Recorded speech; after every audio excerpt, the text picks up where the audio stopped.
uwezo wa kuona mbali. Somo letu linasema uwezo wa kuona mbali. Tukiangalia katika topic yetu, kuna baadhi ya maneno kadha wa kadha ambayo tukitafsiri kwa namna ya kibinadamu hatuwezi tukaelewa, lakini ikiwa Roho Mtakatifu ametupaka mafuta, tutaweza kutafsiri na kutoa tafsiri halisi ya kila neno iliyo katika topic yetu ya siku ya leo.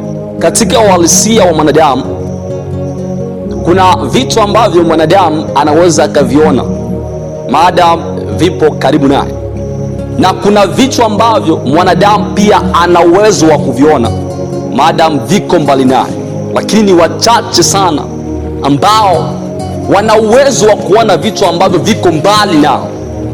Kwa hiyo kwa siku ya leo nahitaji nikupatie siri na uwezesho ambao utasababisha uweze kuona vitu ambavyo viko mbali na wewe kuliko kuona vitu ambavyo viko karibu na wewe. Kwa sababu ukishindwa kuona vitu ambavyo viko mbali, vitu ambavyo viko karibu na wewe vina uwezo wa kuasiri na kuharibu. Kwa sababu hata kila mtu aliyo karibu na wewe ana uwezo wa kuona kile kitu ambacho kipo karibu na wewe. Lakini kwa sababu wewe una uwezo wa kuona kitu ambacho kipo mbali, hata mtu aliyoko karibu na wewe ni vigumu sana kuona kile kitu ambacho unakiona, kwa sababu una uwezo wa kukiona hata kama kitakuwa na umbali gani. Bwana Yesu asifiwe sana. Amen. Uwezo wa kuona mbali. Tukiangalia kiuhalisia kabisa katika maisha ya mwanadamu, hakuna mtu ambaye atakayefanya mambo makubwa katika maisha bila kuanza kujielewa na kujigundua yeye ni nani. Hakuna mtu awezaye kuajiriwa katika ofisi yoyote ile asipojua wajibu wake ni upi katika kazi hiyo. Mtu mwenye uwezo wa kuona mbali ni mtu mwenye kujielewa. Mtu mwenye uwezo wa kuona mbali, ukiwa mtu aliyembeba Mungu, una uwezo wa kuona mbali. Tunasoma kitabu cha Yeremia 30:10. Naona Mungu nasema, kwa sababu hiyo usiogope, Yakobo mtumishi wangu, asema Bwana, wala usifadhaike, Israeli, kwa maana tazama, nitakuokoa toka mbali na wazao wako toka nchi ya uamsho wao. Na Yakobo atarudi, naye atatulia na kustarehe, wala hapana mtu atakayemtia hofu. Mtu mwenye kuona mbali ni mtu aliyejitambua kwanza ni mtumishi wa Mungu. Ni mtu aliyejitambua yeye ana uhusiano mzuri na Mungu. Ni mtu ambaye kila siku anautafuta uso wa Mungu. Haogopi lolote. Hakuna kitu ambacho kinaweza kumwogopesha kama na uwezo wa kuona mbali, maadamu atambeba Mungu katika maisha yake. Hakuna mtu atakayemtia hofu. Ukiwa na hofu ndani yako, ni tafsiri ya kwamba hauna uwezo wa kuona mbali, kwa sababu umeweka hofu ndani yako. Na hofu hiyo, kitakachoondoa hofu ndani yako ili ufanyike mtu wa kuona mbali, ni kumbeba Mungu katika maisha yako. Mtu mwenye uwezo wa kuona mbali ni mtu asiyejua kukata tamaa. Ukiwa mtu mwenye uwezo wa kuona mbali, haujui namna ya kukata tamaa katika maisha yako, na uwezi ukakata tamaa, kwa sababu wewe ni mtu mwenye kuona mbali. Anamwamini Mungu siku zake zote anazozishia hapa chini ya jua. Hauwezi kuwa mtu mwenye uwezo wa kuona mbali maadamu usipomwamini Mungu siku zako zote utakapokuwa ukiishi hapa chini ya jua. Tunasoma kitabu cha Zaburi 125. Zaburi 125 moja, neno la Mungu linasema, wamtumainie Bwana ni kama mlima Sayuni ambao hautatikisika wakaa milele. Maadamu utakwenda kumtumainia Mungu, maadamu tumaini lako liko kwa Mungu, ni tafsiri mojawapo ya kukuhakikishia kwamba wewe una uwezo wa kuona mbali, kwa sababu hakuna mtu aliye na uwezo wa kuona mbali asipoweka tumaini lake kwa Mungu. Ni vigumu sana. Watu wengi hukata tamaa pale wanapopitia changamoto nyingi, huku wakishindwa kuelewa kuwa Mungu hutokea mwishoni. Tafsiri ya Mungu hutokea maadamu unakaribia kukata tamaa. Mgonjwa haoni uponyaji, maskini haoni utajiri, tasa haoni mtoto. Ni tafsiri ya kuonesha kwamba hauna uwezo wa kuona mbali. Unaumwa magonjwa yanakusumbua, wewe ni tasa, hauoni mtoto, wewe ni mgonjwa, unasumbuliwa na magonjwa kile tutapo leo, hauoni uponyaji. Ni tafsiri ya kutokuona mbali, kwa sababu mtu mwenye kuona mbali, haijalishi alikuwa mgonjwa kiasi gani, lakini kwa mbali anauona uponyaji.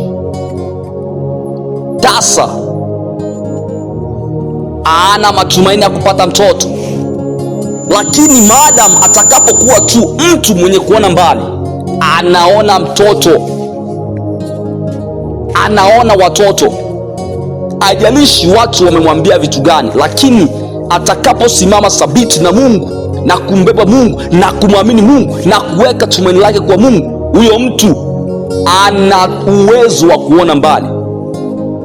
Hii ni changamoto ambayo inatokea baada ya watu kutokumjua Mungu. Usipomjua Mungu, hauwezi ukawa mtu wa kuona mbali, ni vigumu sana. Kwa hiyo ili ufanyike kuwa mtu ambaye una uwezo wa kuona mbali, kitu ambacho unatakiwa ukifanya, lazima ujue Mungu wako, lazima umtafakari yeye, lazima ujue ukuu wake. Maana utakapojua ukuu wa Mungu, hakuna kitu ambacho kitakuwa kigumu mbele zako, hakuna kitu ambacho kitakachoinuka na kuweka chini. Kuona mbali ni maamuzi ya kila Mkristo, wala sio kulazimishwa. Unalazimika kuamua kuona mbali, au lazimishwi kuamua kuona mbali. Unalazimika, unatakiwa ujiambia kwamba nina uwezo wa kuona mbali. Pale tu atakapoamua kujiweka wakfu kwa Mungu, mtu huyo atakuwa na uwezo wa kuona mbali. Lakini usipojiweka wakfu mbele za Mungu, hautakuwa mtu wa kuona mbali. Ni vigumu sana katika maisha yako. Haiwezekani mtu kuwa na uwezo wa kuona mbali kama bado hajamjua Mungu.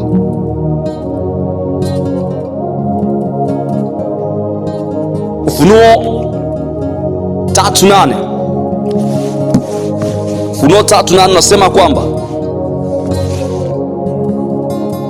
nayajua matendo yako, tazama nimekupa mlango uliofunguliwa mbele yako, ambao hapana mtu awezaye kufunga, kwa kuwa unazo nguvu kidogo, nawe umelitunza neno langu, wala hukulikana jina langu. Mungu amekupa mamlaka na mlango wako umefunguliwa. Sasa kwa nini usione mtoto na wakati Mungu mlango wako ameufungua? Ayubu 22:21 ikasema kwamba mjue sana Mungu ili uwe na amani, ndipo mema yatakapokujia. Mtu anayemjua Mungu, mtu aliye na Mungu, ni mtu ambaye cha kwanza ana amani ndani yake, cha pili mema yanamjia, cha tatu ana uwezo wa kuona mbali. Ya kupasa uamini kila siku kwenye maisha yako kwamba hakuna neno lisilowezekana kwa Mungu. Hiyo ni tafsiri ya mtu mwenye uwezo wa kuona mbali. Haijalishi kuna njaa kali, haijalishi hakuna fedha, haijalishi hakuna chochote, haijalishi hakuna matumaini ya kupata chakula, lakini unaona chakula. Kwa sababu gani? Unaamini hakuna neno litakalo kuwa gumu maishani mwako.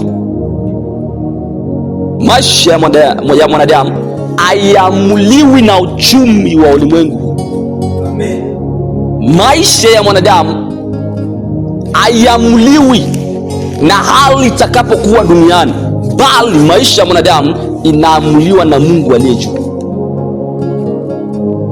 Haijalishi kuna njaa kali, maadamu unambeba Mungu, hakuna njaa itakayokuzuru. Haijalishi njia unayopita kuna wanyama wakali, kuna mbwa wakali, mbwa mwitu, maadamu unambeba Mungu aliyeumba vitu hivyo, lazima vitu hivyo vitakuogopa, na hakuna kitu ambacho kitakachokuwa kigumu mbele ya maisha yako. Wanatusifiwe sana. Ili kwamba uwe na uwezo wa kuona mbali, lazima uwe na maono thabiti lazima uwe na maono thabiti kutoka kwa Mungu juu ya maisha yako. Hauwezi kuwa mtu mwenye uwezo wa kuona mbali usipokuwa na maono thabiti juu ya maisha yako. Ni vigumu sana. Kaa chini na Mungu, pata maono kutoka kwake, utakuwa na uwezo wa kuona mbali, na hakuna jambo litakalokuwa gumu katika maisha yako. Mfano, Mungu amekupa huduma kubwa na unaona ya kwamba kupitia huduma hiyo utakuwa mtu mkubwa. Hapo ndipo unapokuwa na uwezo wa kuona mbali. Unathamini huduma ambayo Mungu aliweka ndani yako. Huduma ambayo iko ndani yako unaithamini na unaiweka kipaumbele katika maisha yako. Uelewa kwamba una uwezo wa kuona mbali. Kila ambacho ukionacho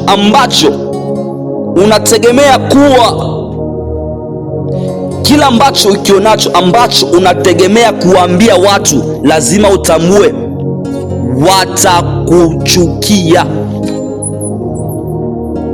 Maadamu unabeba mpango kazi wa Mungu na maono ya Mungu ndani yako, utakapohadisia watu, ukubali ukatae, lazima watakuchukia.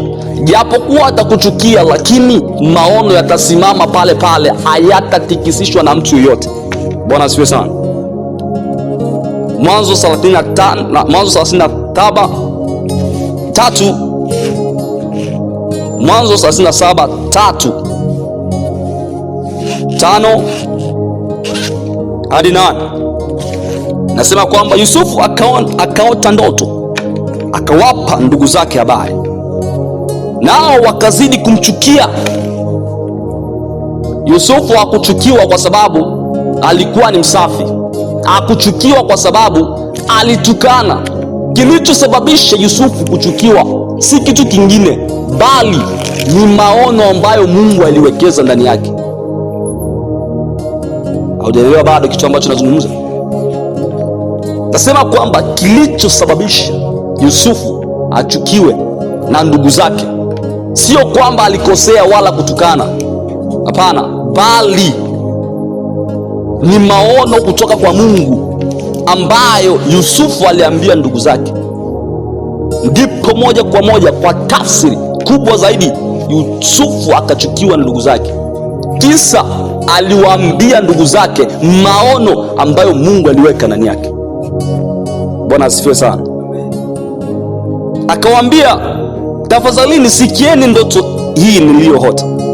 Tazama, sisi tulikuwa tukifunga miganda shambani, kumbe mganda wangu ukaondoka ukasimama, na tazama miganda yenu ikazunguka ikainama mbele yangu, ikainama mbele ya mganda wangu.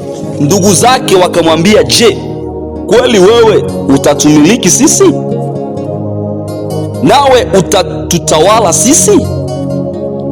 Wakazidi kumchukia kwa ajili ya ndoto yake na kwa maneno yake. Bwana Yesu asifiwe sana. Kwa hiyo watu, itafika stage watu watakuchukia kwa sababu ya kitu ambacho Mungu amekiwekeza ndani yako. Na Mungu amewekeza ndani yako kitu kwa sababu una uwezo wa kuona mbali. Ndio maana Mungu amewekeza kitu ndani yako.